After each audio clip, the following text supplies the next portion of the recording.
Você já deve ter ouvido falar que a dublagem brasileira é a melhor do mundo, não é?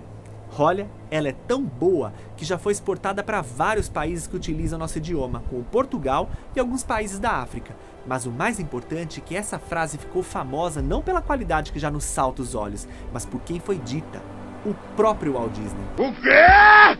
Mas como isso aconteceu? Segue o asterisco, porque hoje eu tenho certeza que você vai se surpreender e descobrir que temos sim um produto nacional de extrema qualidade e reconhecida pelo mundo.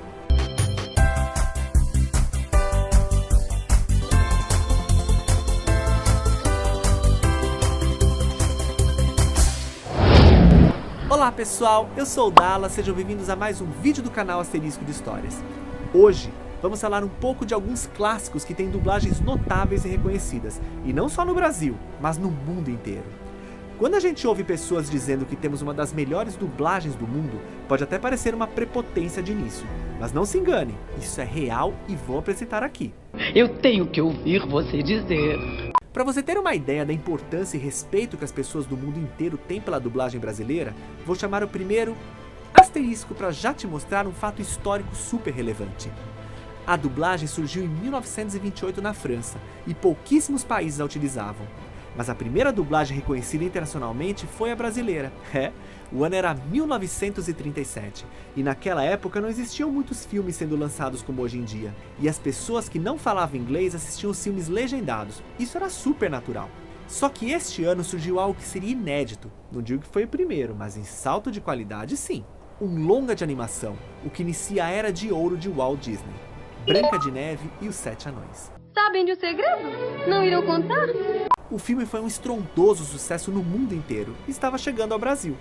E o gênio da animação Walt Disney sempre chegou ao país como um ótimo cliente. Isso explica o fato de não termos parques aqui no Brasil da Disney, já que o Brasil é o país que mais leva a gente para lá. Sabendo do sucesso de seus primeiros curtas de animação do país, antes mesmo de lançar Zé Carioca nos anos 40, o visionário empresário já sabia da dificuldade do brasileiro em falar o idioma inglês. Sendo assim, ele queria que o público brasileiro se aproximasse mais de sua obra. E qual seria a saída? Fazer com que seus personagens falassem a língua do país deles. Assim, Walt Disney pediu para Columbia Pictures que dublassem Branca de Neve e os Sete Anões em português para aumentar o público nos cinemas e garantir o sucesso também no país latino-americano. E o pedido foi levado muito a sério por aqui desde o seu início. Um asterisco importante aqui. É bom que se diga que essa dublagem que temos hoje foi feita nos anos 60, não é a dublagem original da época. Eu vou chegar lá. Verdade? É. Para começar, como o filme tinha canções originais, foi chamado um compositor de enorme sucesso por aqui, Braguinha, responsável por aquelas marchinhas de carnaval tocadas até hoje.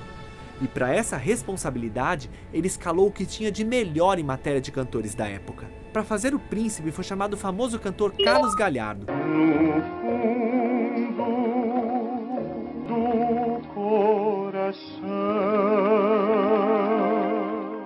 Mas a cereja do bolo estava em quem iria fazer a voz de Branca de Neve.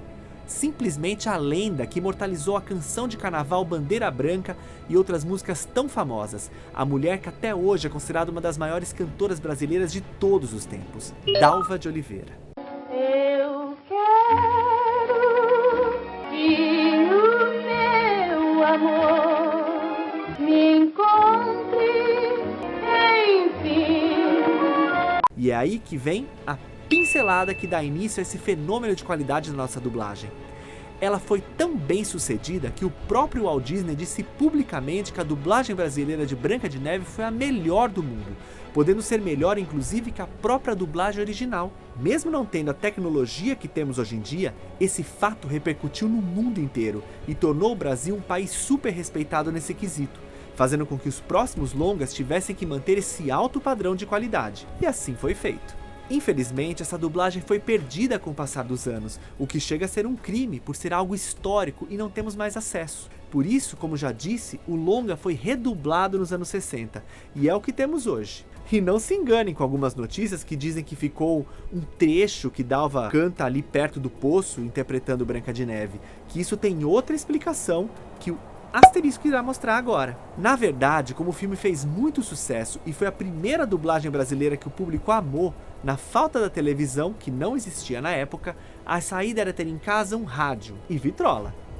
Assim, aproveitando o sucesso, a mesma equipe que fez a dublagem também fez a versão disco de vinil. E isso foi uma ótima sacada, pois até hoje esse disco foi um dos mais vendidos aqui no país, mesmo já passando tanto tempo e tantas inovações que já surgiram nesses 85 anos de distância.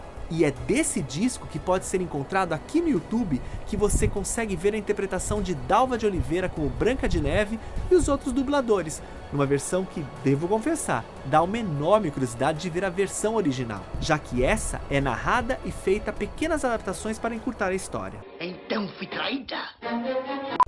Infelizmente isso acontece. Agora, o que não pode acontecer, e seria um crime, é você não deixar aquele like que ajuda demais o canal a continuar divulgando essas ótimas curiosidades para vocês, porque isso é o nosso combustível para seguir crescendo com o canal e nos direcionando para o que vocês gostam. E não se esqueça de se inscrever e ativar o sininho, porque continuamos aqui, firmes e fortes, querendo apresentar conteúdos cada vez mais relevantes para vocês. E acreditem, se vocês não fizerem isso, não serão avisados quando os outros bons vídeos forem surgindo por aqui. Beleza? Então vamos seguindo. Infelizmente, não foi só Branca de Neve que se perdeu, mas sim a maioria das dublagens de clássicos Disney antes dos anos 60, sendo exceções Cinderela e A Bela Adormecida. E essa última, mais uma vez, recebeu elogio público de Walt Disney, mas não pela dubladora da princesa. Eu não disse que foi a Aurora. Mas sim a que dublou Malévola, Heloísa Helena, atriz e cantora que ele disse que ficou tão boa que a voz original deveria ser dela, de tão perfeita. Mas, antes do pôr do sol do seu 16º aniversário, ela picará o dedo no fuso de uma roca e morrerá. Também não poderíamos deixar de falar de Aloysio de Oliveira, simplesmente o produtor que lançou Tom Jobim, o mestre da bossa nova. Walt Disney disse, quando esteve no Brasil na época da guerra, que ele era simplesmente um fã do trabalho de Aloysio e pediu pessoalmente que ele dublasse como narrador das histórias do filme Alô Amigos, que aparece Zé Carioca pela primeira vez. O Brasil samba que dá bamboleio, que faz ginga. O Brasil do meu amor, terra de Nosso Senhor. Ele também dublou com maestria o Vagabundo no filme A Dama e o Vagabundo, que tornou o filme ainda melhor do que já é. E mesmo com tudo isso, uma falha grotesca da dublagem atual. Eles redublaram o desenho de livre e espontânea vontade, um crime ainda maior do que Branca de Neve, que não tinha alternativa. É o que eles fazem com a nossa vida. Chega pra lá, Valdemar. Uns pilantras é o que eles são. Mas os elogios das dublagens e animações não ficam apenas nos tempos antigos. Na era da renascença da Disney, quando tivemos aqueles grandes clássicos dos anos 90, algumas animações receberam elogios da mídia mundial e também dos próprios estúdios Disney. A Bela e a Fera, o primeiro longa de animação que chegou a concorrer como melhor filme, recebeu muitos elogios pela qualidade da dublagem e da tradução de suas canções originais. Portugal, que até 1994 só utilizava a dublagem brasileira para suas animações, a maioria preferiu a versão brasileira do que a portuguesa em relação a esse clássico. Sentimentos são como uma canção para a Bela e a Fera. E até hoje, Portugal ainda utiliza séries pontuais com a dublagem daqui. Já Angola e Moçambique utilizam mais de 90% de suas dublagens à brasileira, fazendo que o Brasil se torne um dos maiores exportadores de dublagem do mundo, por mais incrível que isso possa parecer. Tivemos outras animações elogiadas pelos estúdios Disney, principalmente referindo-se a atores pontuais. No caso do Rei Leão, elogio a Paulo Flores, a voz de Mufasa, Jorge Ramos como Scar e Garcia Júnior como a voz de Simba adulto. Realmente um trabalho de extrema qualidade. Como eu posso voltar? Eu não sou mais quem eu fui. Lembre-se de quem você é. Você é meu filho e o verdadeiro rei. Exatamente. Depois, foi a vez de O Corcunda de Notre Dame, com elogios a Mônica Rossi, que deu sua voz à Cigana Esmeralda, e a dupla Leonardo José e Rodrigo Esteves, responsáveis pela voz falada e cantada do juiz Frollo. Um trabalho, digamos, impecável. Como ousa desafiar-me?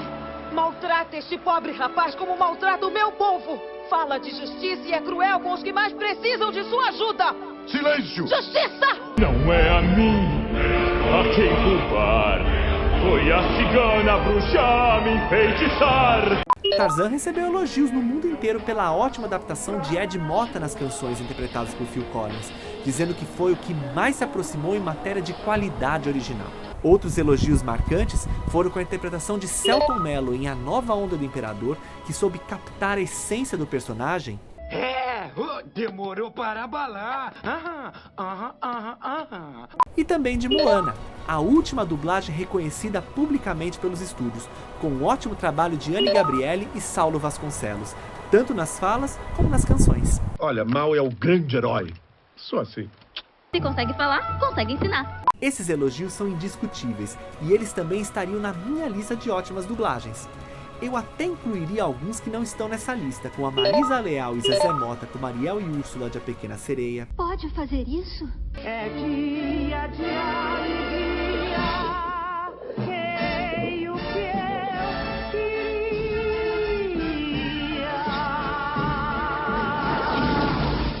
A Nova Onda do Imperador mesmo, tivemos a ótima interpretação da atriz Marieta Severo.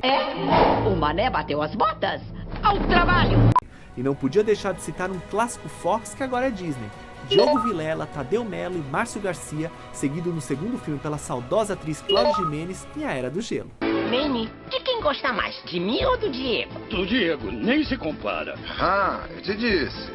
Sem falar de todos os dubladores dos Simpsons, que entra ano, sai ano, conseguem se renovar e manter a qualidade da dublagem. Essa vai ser a nossa melhor férias ou vamos todos concordar em debandar e se juntar a outras famílias? Concordamos!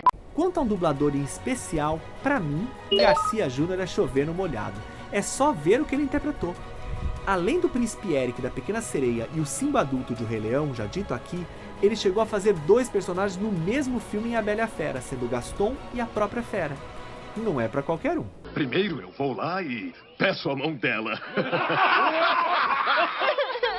Bela, sou eu. Sem contar o icônico He-Man dos anos 80, até hoje muito lembrado por sua ótima interpretação. Pelos poderes de Grayskull. Eu tenho a força! Outro que já falei aqui no canal é do saudoso Isaac Bardavi, responsável por grandes personagens das animações. Um deles o Wolverine, que fez tanto sucesso que ele seguiu sua dublagem nos cinemas. Sem falar do nosso eterno Capitão Haddock, que ele captou de forma marcante, assim como o Berdan Jr. como Tintin. Traidor! Porco! Traiçoeiro! Na verdade, ele nos fez um favor, capitão. Me dai forças, senhor! Você tem algum dublador que te marcou e não consegue imaginar outra voz daquele personagem tão perfeito que ficou? Escreve aqui nos comentários qual seu personagem e dublagem favorita e se sabia de todas essas curiosidades. E não se esquece daquele like que nos ajuda demais a crescer aqui no YouTube e te trazer cada vez mais informações legais como essa de hoje. E se ainda não é inscrito no canal, aproveita agora, porque assim você será sempre avisado quando novos vídeos surgirem, ainda mais com o sininho ativado. Beleza? Então uma ótima semana pra vocês, deixo aqui mais alguns vídeos legais do nosso canal e até a próxima!